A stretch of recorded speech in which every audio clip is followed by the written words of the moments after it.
They say silence is golden. A lot of times, this statement literally passes over our head. But one man took it personally. He literally took it a notch higher. What was it that he understood about that statement that many of us miss? What was it that made him to somehow use that singular, simple advice, as it may sound, to go on to become a billionaire, building mega enterprise? That which he saw that a lot of us miss, or that which he knew that a lot of us miss, is what we want to unpack about this hidden billionaire. He is Nigeria's most private billionaire. We're going to unpack his secret and learn from him in today's conversation. You're welcome to Peak Performance Academy. This is Africa Need Builders series, and I'm Michael Abiola Ogunshola. You are here because you're the kind of person that believes that success leaves clue, and you also love usable knowledge. And I tell you, that is what we represent here. We're going to give you practical insights from successful entrepreneurs and great builders that have gone ahead of us, that still continue to impact our world with good products and usable service. Let's quickly have a backstory of today's builder. Mr. Mike Adenuga Jr. was born on the 29th of April 1953 in Ibadan, Nigeria. In his 20s, he went to study abroad. While there, he decided to support himself by being a cab driver. Now notice that singular service, because I'll speak to it in our later conversation. He took up a cab driving job to support himself as a student, even though before he left Nigeria, he had begun to see money. But while he was there in US, he took on that job and other trading jobs. He sold lace and he also sold soft drinks. When he got back to Nigeria, he continued his trading business. From the trading business, he evolved into oil and gas because he saw that there is a booming opportunity in the energy sector. Even though he made his first million from trading, at the time there was an opportunity for Nigerians, for natives, to acquire license in drilling and in exploring oil. He floated his company and they got the license even in his mid-30s. Sometime in his late 30s, he was reported as the first indigenous company to struck oil in commercial quantity. He continued to be in that oil business until when he pivoted into telecom sector. When he got his license, even in his late 30s, later in his 40s, he applied to be a telecoms operator. When the opportunity appeared, the license was later withdrawn. He would eventually launch his company even at the age of 50. That was the groundbreaking launch for Globacom Nigeria. Now let's look at this man and quickly unpack 5 key secrets from his life. Lesson number 1: to succeed as an entrepreneur, you don't necessarily need attention. What are we saying? We are saying that Dr. Mike Adenuga Jr. has shown us that when it comes to building, when it comes to being a successful business person or succeeding in life as it were, you don't always need attention. He is a typical example of what is possible when you operate in silence. I remember some years ago, I would say over a decade ago, I had this great rare privilege of interviewing great people, successful people in their own right. One of such people was Alhaji Mohammed Babangida, and something I noticed about that man was he moved in silence. That's it. It's almost as if it is the secret code of the rich. It's the secret code of the powerful.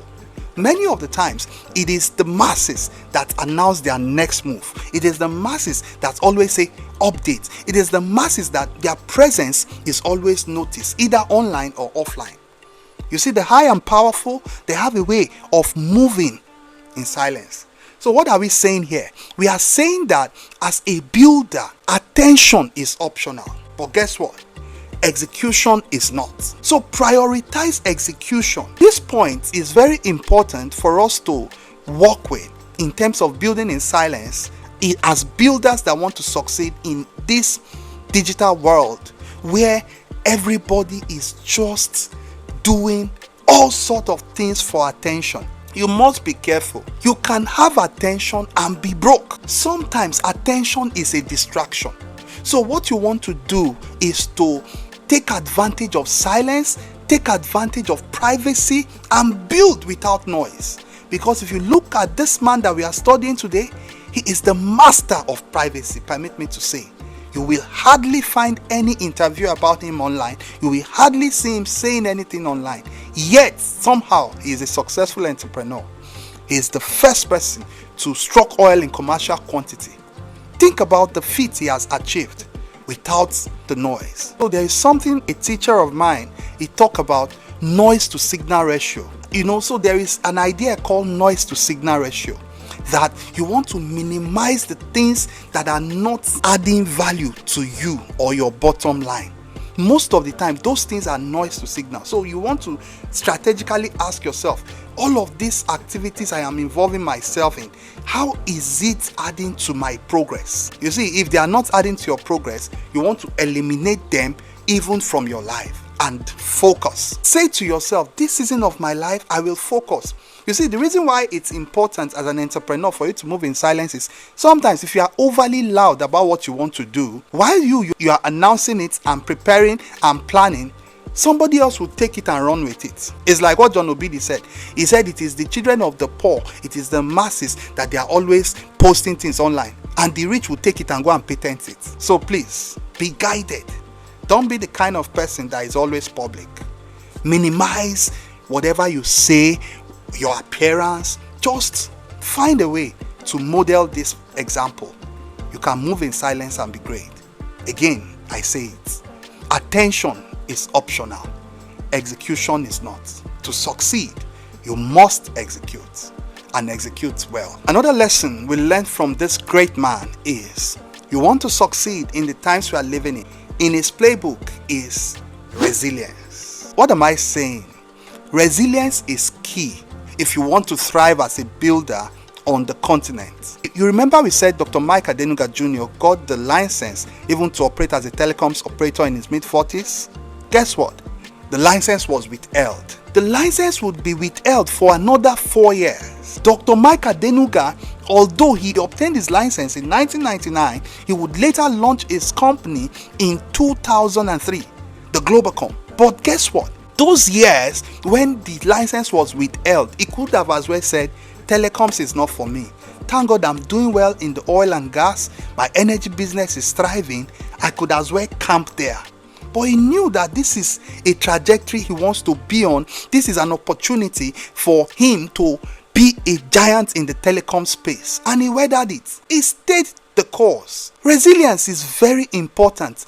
Something similar happened to another African builder, talking about Strive Masiyiwa, the Zimbabwean-born entrepreneur, the founder of Econet. This man also faced something similar in Zimbabwe at the time from Mugabe, and he took the government to court. He would later win. So we are saying that I don't know what challenge you are facing right now. I don't know how difficult your business terrain is. As Africans, in our journey to nationhood, we just need to perish the thought that things are difficult in Africa, things are not working in Africa, there is bureaucracy, there is corruption, there is bribery, and so you're going to go. If you have followed this channel for a while, you would see as if I am against migration. I am not really for or against. I always tell people that, you see, migration, as good as it may sound, even when you have the opportunity to, you need to greet it with caution, not with excitement. If you are traveling for exposure, by all means, it's a good one. If you are traveling to see how things are being done in other spaces, you can always do that.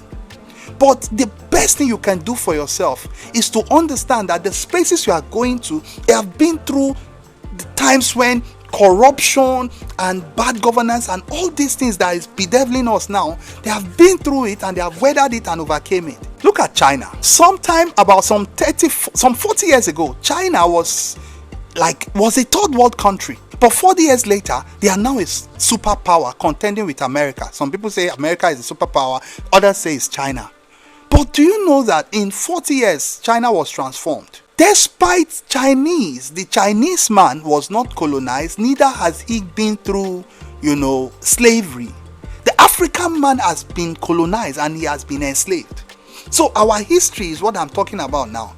If we have been through all of this and now we are practicing democracy, a system of government that was brought to us, you should know that in our journey to nationhood, sometimes we will have to deal with some things that are not palatable. But those that are resilient, they will win.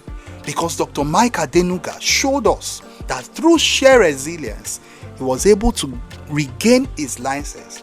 He launched his business, and the rest is history, they say. Another thing you would learn from Dr. Mike Adenuga is you have to believe in homegrown and meet your customers' expectation.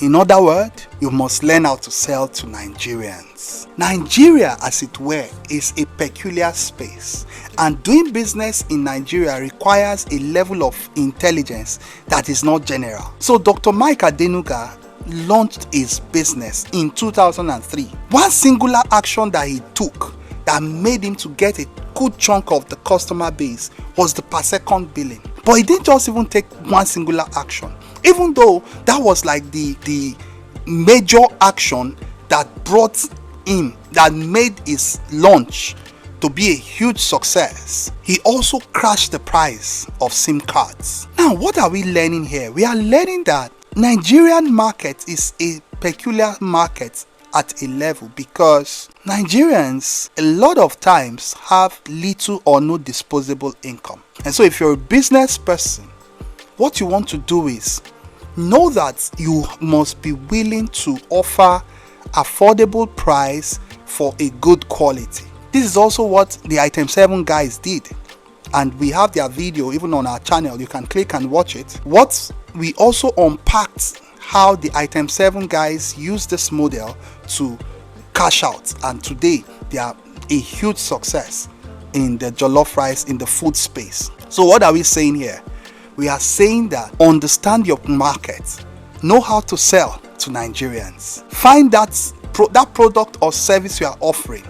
What is the affordable rate you can price it so that you can sell in mass? And when you do a mass sale, because we have a huge population, you will have a huge return.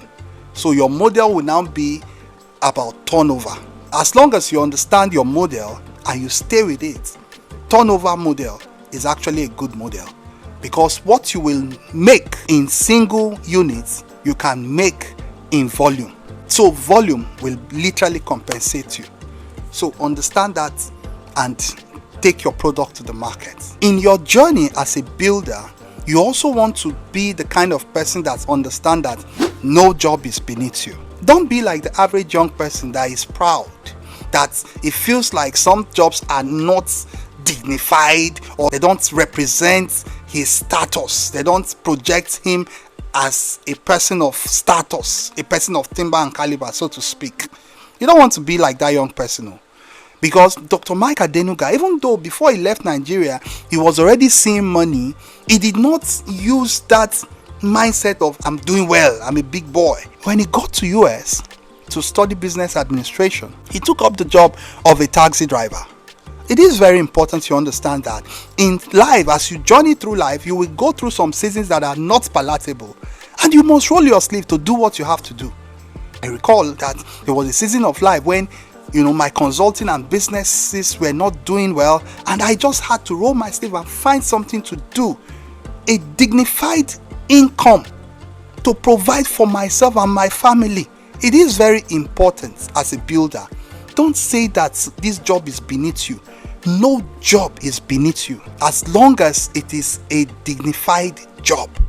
That's why our people say there is dignity in labor. Let us understand as we journey that sometimes we will go through seasons that are not palatable. It doesn't mean that our dreams are not valid. It doesn't mean that we are not called to build. It just means that maybe sales are down in our business, or the opportunity is not forthcoming yet, or the vision is not materializing yet. You just have to find a way to stay in. Because one of the things I've always told my wife, even years ago, is I used to tell her that, you know what, if as long as we are alive, let's weather some season together. I have seen, like Moses, I've seen the promised land, and we are going to get there. So what are we saying here? when you go through hard times, find something to do, like our man. Roll your sleeves and don't say this job is beneath me. Because even though before he left Nigeria, like I said, he was seeing a lot of money, when he got to the US and the money was not flowing as it ought to, he took up the taxi job. And lesson number 5 we unpacked from this private billionaire is build across industries. So what are we saying? So in a rare interview, Dr. Mike Adenuga said he got his big break from sales of car stereo. That's trading. You know, he would still later trade lace and trade soft drink. I mean, he practically made his first $1 million even in his early 20s from trading. So you would have looked at it that, wait, how come this man today is the telecoms giant? Yes, exactly my point. You build across industry. Where you got your big break doesn't necessarily have to be where you will always be. So look at his journey. Trading, energy, transport, oil and gas. You can see that across industries, albeit they are even different in themselves, but something is peculiar to all: sales. And all the beauty of this company is, when he was a trader, there were some sales secrets that he learned that helped him even as he became the telecoms giant. Because I tell you, if you meet the average telecoms, the average Globacom staff, there is a presence and a carry that you will know that, no, these guys, they have had a conversation with the big man, because he literally engaged his people, and somehow the spirit of the leader is upon his workers. And so what are we saying here? We are saying that where you got your big break is not necessarily where you will be. Maybe where you got your big break is just a season of capital formation, because his best success, his success story came from telecoms. And even the age that the success became loud was when he clocked 50. What does that tell you? Life is in season. Because look at made his millions in his 20s, got his license to operate as a telecom operator at 46. He would later launch it at 50. Just different seasons, ups and downs. It is how life works. So what are we saying here? We are saying that be like our man. Learn to build across industry, because you never know the industry that will blossom. Just keep building. That's the call. Africa needs builders. This is our time to rise. We have a duty to steward the continent in terms of entrepreneurship and business development. We are saying that for us to be leaders in the League of Nations, this call must be responded and hearkened to. It is time for our generation to push the Afrocentric way, the way of entrepreneurship, the way of business building. I don't know the part of this conversation that spoke to you the most. Is it point 1 or 2 or 3 or 4 or 5? Any of the part that spoke to you the most, please let us know in the comment section. I also want to encourage you to share this conversation with an aspiring entrepreneur or a budding builder. Let us grow this space called Africa together. Let us grow this space called Nigeria together. Let us create value at a level that will be celebrated. Because when you create value, the world will give you space. So it is us to plow, not to plunder. Many thanks for being part of today's conversation. I remain Michael Ogunshola, the peak performance strategist, saying you are created for peak performance. Go for it.